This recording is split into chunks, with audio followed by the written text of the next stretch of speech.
안녕하세요. 시사한입입니다.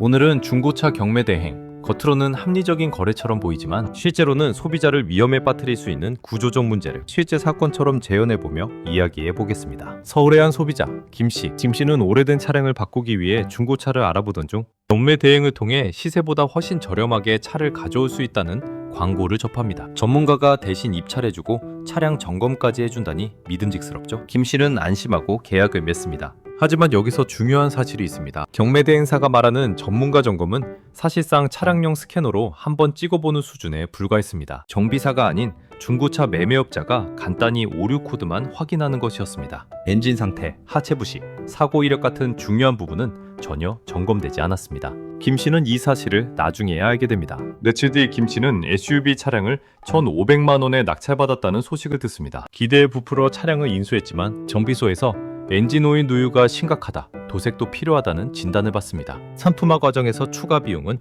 무려 400만 원. 김 씨는 결국 시세와 다를 바 없는 가격에 차를 사게 된 셈입니다. 김 씨는 환불을 요구했지만 돌아온 답변은 차가웠습니다. 이건 중고차 매매가 아니라 경매 대행 계약입니다. 소비자보호원에서도 구제할 수 없습니다. 법적 보호를 받지 못한 채 모든 부담은 김 씨에게 돌아왔습니다. 또 다른 사례, 박 씨. 박 씨는 안전장치로 상한가를 2천만 원으로 설정했습니다. 하지만 실제 낙찰가는 2,200만 원. 여기에 성능 검사비, 이전 등록비, 탁송비까지 더해지면서 최종 부담액은 2,500만 원을 넘어섰습니다. 박 씨는 결국 시세보다 더 비싸게 차를 사게 된 것입니다. 피해자는 결국 신고하기로 마음먹습니다. 소비자보호원에 접수했지만 경매 대행은 매매가 아니므로 직접 구제는 어렵다는 답변. 공정거래위원회에 허위과장 광고로 신고하거나 지방자치단체 소비자보호센터에 불공정 거래로 문제를 제기할 수는 있습니다. 또한 차량 상태를 고의로 속이거나 상한가 초과 납차를 유도했다면 사기 혐의로 경찰에 고소할 수도 있습니다. 하지만 현실은 쉽지 않습니다. 계약서, 문자,